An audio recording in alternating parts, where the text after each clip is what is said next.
In the debate, you were asked to clarify if you believe Trump lost the 2020 election. Do you believe he lost the 2020 election? I think that Donald Trump and I have both raised a number of issues with the 2020 election, but we're focused on the future. I think there's an obsession here with focusing on 2020. I'm much more worried about what happened after 2020, which is a wide open border, groceries that are unaffordable. And look, Senator, Lulu, yes or no? okay. Did Donald Trump lose the 2020 election? Let me ask you a question. Is it okay that big technology companies censored the Hunter Biden laptop story, which independent analysis have said cost Donald Trump millions of votes? Senator Vance, I'm going to ask you again. Did Donald Trump lose the 2020 election? Did big technology companies censor a story that independent studies have suggested would have cost Trump millions of votes? Senator I think that's Vance, the question. I'm going to ask you again. Did Donald Trump lose the 2020 And I've answered election? your question with another question. You answer my question and I'll answer yours. I have asked this question repeatedly. It is something that is very important for the American people to know. There is no proof, legal or otherwise, that Donald Trump did not lose the 2020 election. You're repeating a slogan rather than engaging with what I'm saying, which is that when our own technology firms engage in industrial scale censorship, by the way, backed up by the federal government, in a way that independent studies suggest affect the votes, I'm worried about Americans who feel like there were problems in 2020. I'm not worried about this slogan that people throw. Well, every court case went this way. I'm talking about something very discrete, a problem of censorship in this country that I do think affected things in 2020, and more importantly, that led to Kamala Harris's governance, which has screwed this country up in a big way. Senator, would you have certified the election in 2020? Yes or no? I've said that I would have voted against certification because of the concern that I just raised. I think that when you have technology companies— The answer is no. When you have technology companies censoring Americans at a mass scale in a way that, again, independent studies have suggested affect the vote, I think that it's right to protest against that, to criticize that, and that's a totally reasonable thing. So the answer is no. And the last question, will you support the election results this time and commit to a peaceful transfer of power? Well, first of all, of course, we commit to a peaceful transfer of power. We are going to have a peaceful transfer of power. I, of course, believe that peaceful transfer of power is going to make Donald Trump the next president of the United States. But if there are problems, of course, in the same way that Democrats protested in 2004 and Donald Trump raised issues in 2020, we're going to make sure that this election counts, that every legal ballot is counted. We've filed almost 100 lawsuits at the RNC to try to ensure that every legal ballot has counted.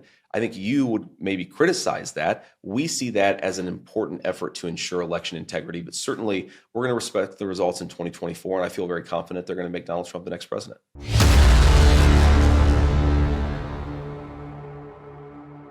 Okay, so what you just saw there was a preview to an upcoming interview between New York Times journalist Lulu Garcia-Navarro and JD Vance. And the bottom line up front is this. The true threat to democracy is not former President Donald J. Trump.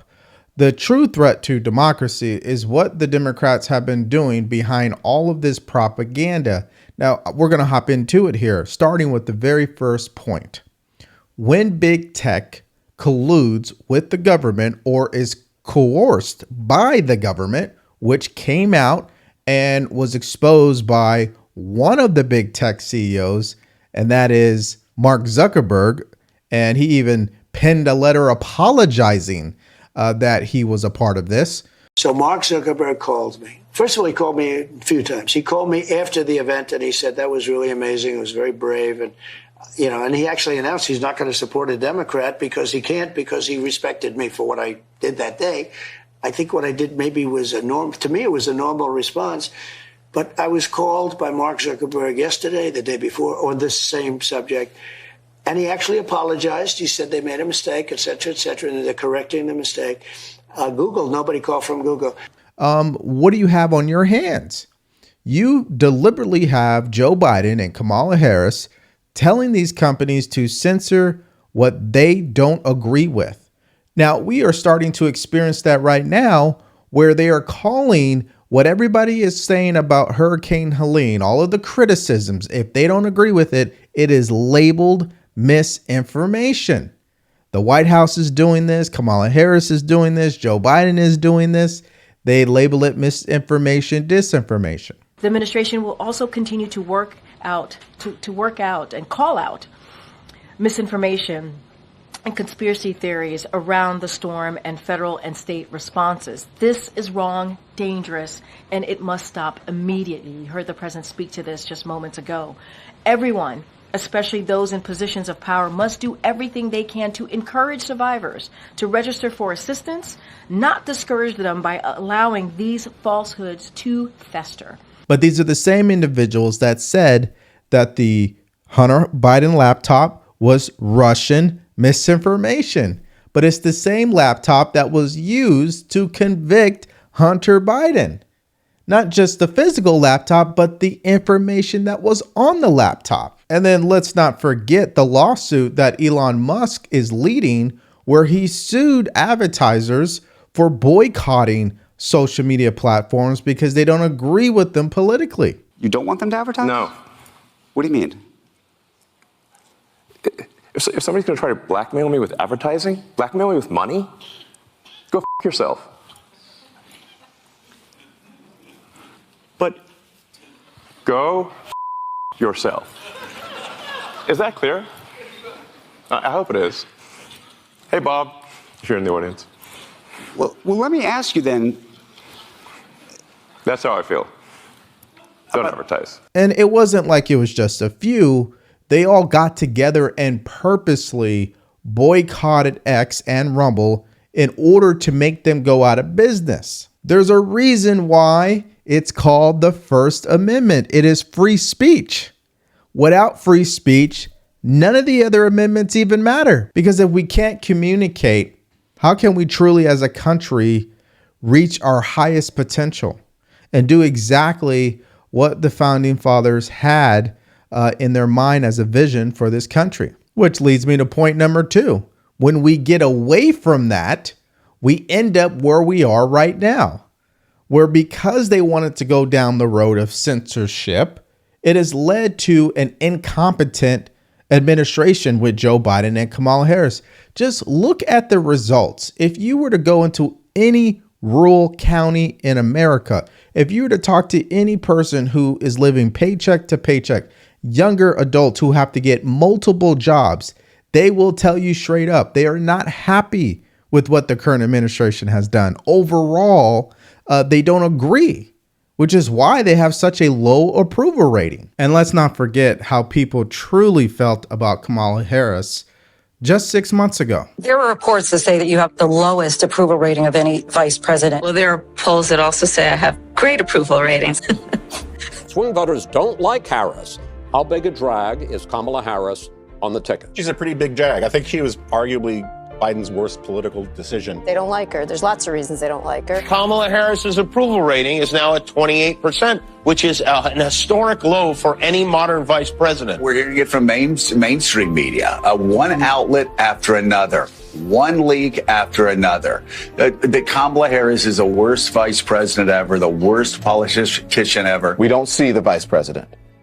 What people are saying to me, and I'm sure they're saying it to you, where's the vice president? Some White House officials are feeling that she came off looking unprepared for inevitable questions about when she might visit the southern border. We've been to the border. You haven't been to the border. And I haven't been to Europe.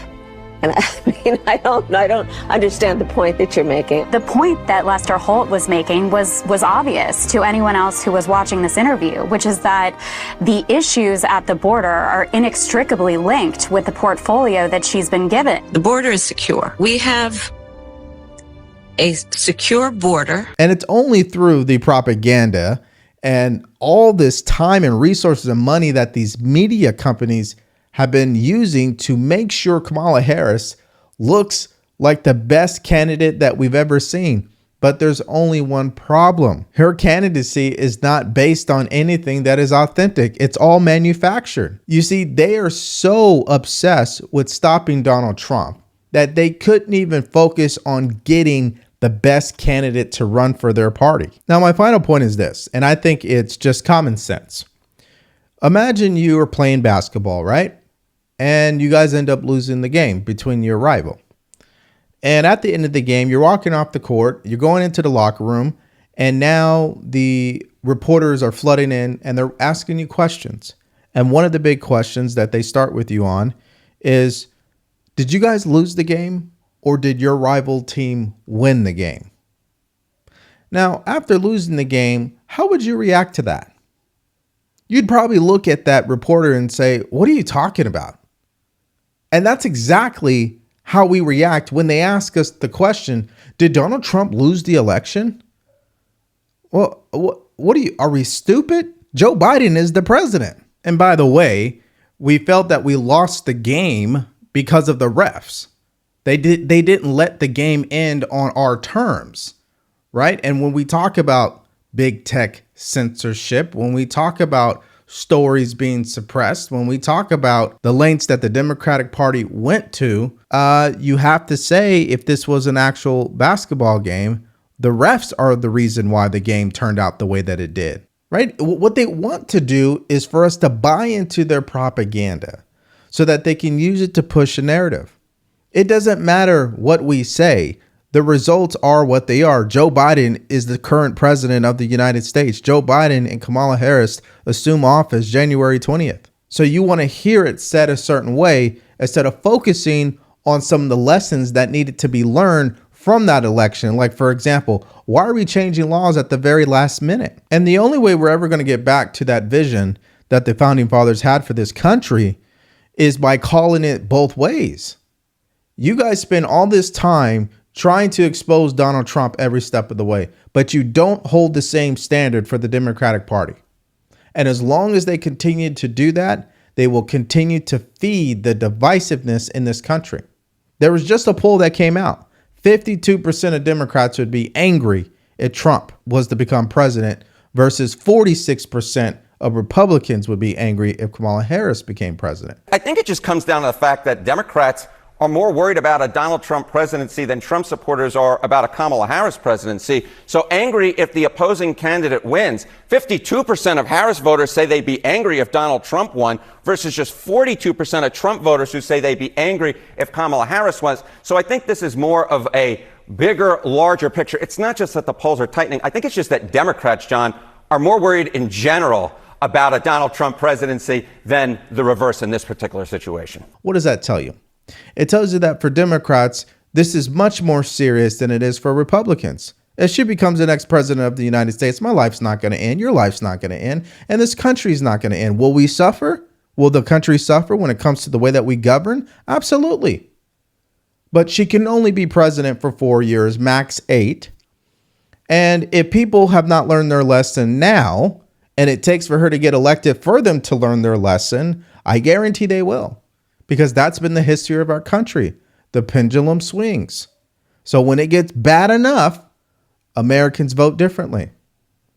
Now, I expect that's going to happen in this upcoming election, but we're going to see to the degree how fed up people really are with the shenanigans from the Democratic Party, and also to what degree people truly eat up the propaganda from the Trump deranged media companies. So we are definitely looking forward to this interview in full. But one thing I have for you right now, if you enjoyed this video today, do me a favor, like, share, and subscribe to the channel. If you want to support us further, go to the link in the description below, grab yourself a t-shirt, or buy us a cup of coffee. Now, since we're on the subject of lying and the manipulation and the censorship, you know who is for censorship? Who wants to actually get rid of the First Amendment and modify it? Governor Tim Walz. I think we need to push back on this. There's no guarantee to free speech on misinformation or hate speech, and especially around our democracy. And he just wrapped up an interview with ABC News where once again he spiraled out of control. He lied his way all the way through. So if you want to see that, click on the video right now.